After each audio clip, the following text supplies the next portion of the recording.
Narito na ang PTV Balita ngayon. Pinabulaanan ng Department of Finance ang napapabalitang pag-atras umano ng South Korea sa pagpapautang sa Pilipinas.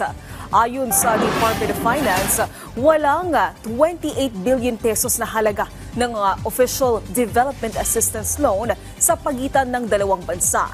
Nilinaw rin ng DOF na nananatili ang tiwala at kumpiyansa ng bilateral partners ng gobyerno ng Pilipinas alinsunod sa pagtitiyak ng full transparency at accountability.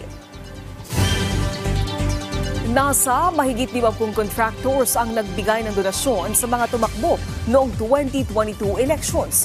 Ayon kay COMELEC Chairperson George Garcia, kaugnay na rin ito ng pinalawak nilang investigasyon hinggil sa SOSE o Statement of Contributions and Expenditures ng mga tumakbo sa posisyon ng gobernador at vice-gobernador.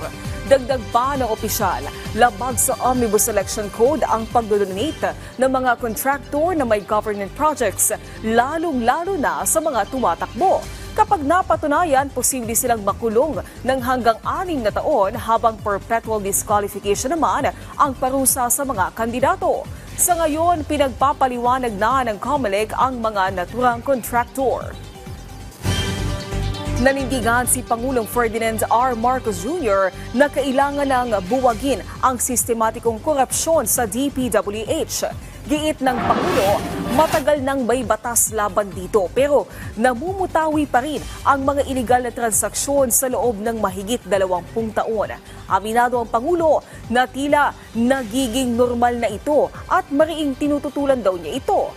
Mababatid na nakatakdang i-anunsyo ng Pangulo ang mga magiging miyembro ng bubuuing Independent Commission na mag-iimbestiga sa flood control projects.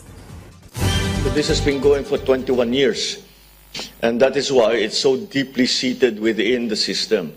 And that's why it's going to be a very kailangan masalimuot at detalyado ang ating magiging investigasyon at para matignan. And yan ang magiging trabaho ngayon ng ating Independent Commission.